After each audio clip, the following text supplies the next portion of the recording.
تو وہ کہتے قاضی ابو یوسف نے کہا کلمہ پڑھ. ویسے قاضی ابو یوسف جڑا ہے نا انہوں پتہ نہیں سی کہ کلمہ تے پڑھنے ضرورت ہی نہیں ہوندی, کیونکہ یہ تو انہوں نے تو کہانی کرائی ہے کہ اللہ کے گستاخ کی توبہ ہے, نبی علیہ السلام کے گستاخ کی توبہ یہ ہے کہ اسے قتل کیا جائے. یہ توبہ نہیں مانتے ہیں. حنفی کے انتہائی جلیل القدر اور انتہائی تعظیم اور شانوں والے امام ابو یوسف علیہ رحمہ, ان کے بارے میں کس انداز میں ان کی نقل اتار رہا ہے؟ کیا اس نے کبھی اپنے ابا جی کی نقل اتاری اس طرح؟ نہیں. لیکن میں یہ سمجھتا ہوں کہ یہ ذہنی طور پر جو ایک نفسیاتی مریض ہے, اس نے دیکھا اپنے باپ کو ہوگا اسی انداز, یہی اسٹائل, وہی اسٹائل اس نے امام ابو یوسف علیہ رحمہ کے لیے کر دیا. لیکن میں یہ ضرور کہوں گا کہ گھر کی باتیں گھر میں رکھنی چاہیے. چڈو صاحب اس کو جلیل القدر جو ائمہ کرام ہیں ان کے بارے میں بولنے سے پہلے اپنی اوقات دیکھ لینی چاہیے کہ آپ ہیں کیا چیز, اور پھر اس کے بعد آپ کلام کیا کریں. اگر چڈو صاحب کو لزوم کفر اور التزام کفر کے بارے میں پتا ہوتا نا تو چڈو صاحب یہ بونگی نہ مارتے. کہ لزوم کفر جو ہوتا ہے اس کے اندر قائل کی بات وہ کفر ہوتی ہے, لیکن اس بارے میں ابھی حتمی فیصلہ نہیں ہوتا کہ یہ کہنے والا یہ بھی کافر ہوا ہے کہ نہیں ہوا. تو لہٰذا اس کی نیت یا مراد پہ بعض چیزیں ڈیپینڈ کرتی ہیں. اس کے بعد اگر وہ اپنے سر اس کفر کو لے تو پھر التزام کفر ہوتا ہے, اور التزام کفر پر توبہ نہیں ہوتی, اس پر گردنی کاٹی جاتی ہے. یہاں تک تو ہے. لہٰذا امام ابو یوسف علیہ رحمہ جیسے جلیل القدر امام وہ چڈو صاحب جانتے تھے, اسی لیے انہوں نے وارننگ دی ہے. لیکن یہ مسئلہ یہ ہے نا کہ اگر آپ نے ترجموں کے ساتھ جو کتابیں پڑھی ہیں, نقلیں مار کے وہابیوں کے اعتراضات اٹھا کے سنیوں پہ فٹ کی ہیں, لہٰذا اپنی کام علمی میں آپ ان ہستیوں کے بارے میں بات نہ کیا کریں کہ جو آسمان علم کے درخشندہ ستارے ہیں. پھر چڈو صاحب کہتے ہیں کہ وہ ان کے نزدیک اللہ پاک کی توہین پہ جو ہے وہ توبہ ہے, نبی پاک علیہ الصلوۃ والسلام کی توہین پہ توبہ نہیں ہے. چڈو صاحب کو یہ بھی نہیں پتا کہ رب پاک عز و جل کی جو توہین ہے وہ انسان پر حق اللہ ہے. اللہ پاک کی بارگاہ میں توبہ کرے تو توبہ قبول ہو جائے گی. لیکن نبی پاک علیہ الصلوۃ والسلام کی بارگاہ میں اگر کسی نے جسارت کی ہے تو اس پر دو حق ہیں, ایک اللہ کا حق اور ایک نبی پاک علیہ الصلوۃ والسلام کا حق ہے. اللہ پاک کی بارگاہ میں توبہ کرے تو توبہ قبول ہے, اور نبی پاک علیہ الصلوۃ والسلام کا جو حق ہے چونکہ وہ آپ کے سوا کوئی اور معاف نہیں فرما سکتا, لہذا امت مسلمہ کا اجماع ہے کہ ایسے شخص کی گردن ہی کاٹی جائے گی اور اس کو قتل ہی کیا جائے گا. نہ کہ اس کا یہ مطلب ہے کہ معاذ اللہ کہ اللہ پاک عز و جل کی شان جو قابل تسلیم نہیں ہے, اور نبی پاک علیہ الصلوۃ والسلام کی معاذ اللہ شان جو ہے وہ اللہ پاک عز و جل سے بڑھا دی گئی. کل کلا کو پھر تمہارے جیسے جو بونگیاں مارنے والے چڈو ہیں ان کو دیکھ کر تو پھر کل کو کوئی اور دہریہ غیر مسلم اعتراض کر سکتا ہے کہ بھئی تمہارے قرآن پاک میں ہے کہ وَمَن يُطِعِ الرَّسُولَ فَقَدْ أَطَاعَ اللَّهَ, جس نے رسول کی اطاعت کی اس نے اللہ کی اطاعت کی. تو پھر وہ کہے گا کہ یار یہ اللہ کے رسول کی اطاعت اتنی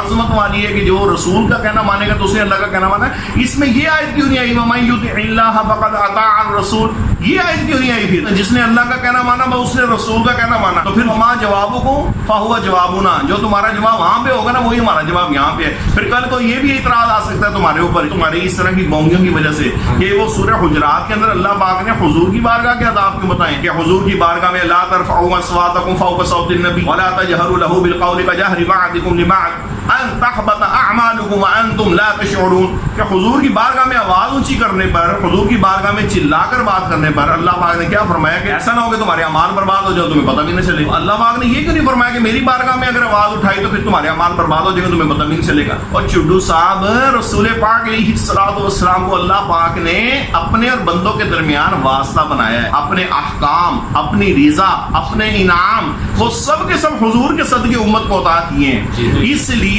حضور کو تسلیم کیے بغیر تو بندہ رب کو بھی نہیں مان سکتا.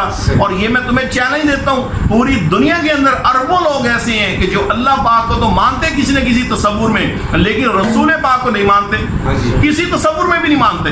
لیکن تم ایک آدمی بھی مجھے ایسا نہیں دکھا سکتے کہ جو رسول پاک کو مانتا ہو رب کو نہ مانتا ہو. تو یہ ہے حضور کی شان کہ جو رسول پاک کے دامن رحمت سے جڑ جاتا ہے تو رب کو خود بخود مان لیتا ہے, لیکن جو حضور کو ہٹا کر رب کو ماننے کی کوشش کرتا ہے تو وہ سب سے پہلے نہ وہ رسول کا رہتا ہے نہ وہ رب کا رہتا ہے. لیکن یہ بات اسے پتا ہو نا جو حضور کا وفادار امتی ہو, جو ہوئی چڈو جس نے مسلمانوں کو لگانا ہی فدو ہو, اس نے بیٹھ کے اس نے اور کیا کرنا ہے. اور پھر یہ چڈو صاحب نے ایک اور جھوٹ بولا. جھوٹ بولنا تو الٹے ہاتھ کا کام ہے نا. بندے کو بغیرت و بے شرم ہو تو پھر جھوٹ بولنے میں کیا مسئلہ ہے, جتنا مرضی بولتے جاؤ. اور سرکار نے یہی فرمایا جب تیرے میں حیا نہ رہے تو پھر جو مرضی کر. مطلب یہ کہ پھر حیا جو ہے نا وہی بندے کو قائم رکھتی ہے کہ وہ ایسے کاموں سے پرہیز کرے. کہتا ہے کہ ان کے نزدیک گستاخ کی توبہ نہیں ہے. حالانکہ چڈو صاحب نے اس کا بھی مطالعہ نہیں کیا. کاش کہ یہ تمیز الایمان پڑھ لیتے, فتاوی رضویہ شریف پڑھ لیتے تو ان کو پتہ چل جاتا کہ یہاں توبہ سے مراد یہ ہے کہ اگر وہ رب پاک عز و جل کی بارگاہ میں توبہ کرے تو وہ قابل قبول ہے. بھلے حضور علیہ الصلوۃ والسلام کی شان میں معاذ اللہ اس نے گستاخی کی ہو, لیکن بطور حد اس کو قتل ضرور کیا جائے گا. تو توبہ قبول نہ کرنے کا مطلب یہ ہے کہ اس کی حد ساکت نہیں ہوگی.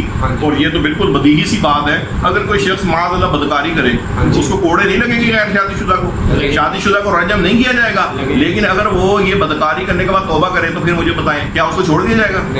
تو اب اس پر کیا چڈو جیسے لوگ اٹھ کے پھر یہاں پہ بھی یہی کہیں گے کہ جناب دیکھیں بدکاری کی ہے, اللہ پاک کی بارگاہ میں توبہ کی ہے, مان نہیں دے. اور بھائی توبہ کرنے سے تو گناہ معاف ہوگا نا, لیکن اس نے جو عمل کیا ہے بطور حد کے جو قرآن و سنت میں وارد ہے اس اعتبار سے تو اس پر وہ حد لگائی جائے گی نا. اسی پر اجماع امت ہے کہ حضور علیہ الصلوۃ والسلام کو جو شاتم ہے, جو سب بکنے والا ہے, اس کو قتل ضرور کیا جائے گا. یہ الگ بات ہے کہ بارگاہ رب ذوالجلال میں اس کی توبہ قابل قبول ضرور ہوگی, لیکن چونکہ ایک جرم اس سے سرزد ہو گیا نا تو اب اس پر سزا تو ہوگی.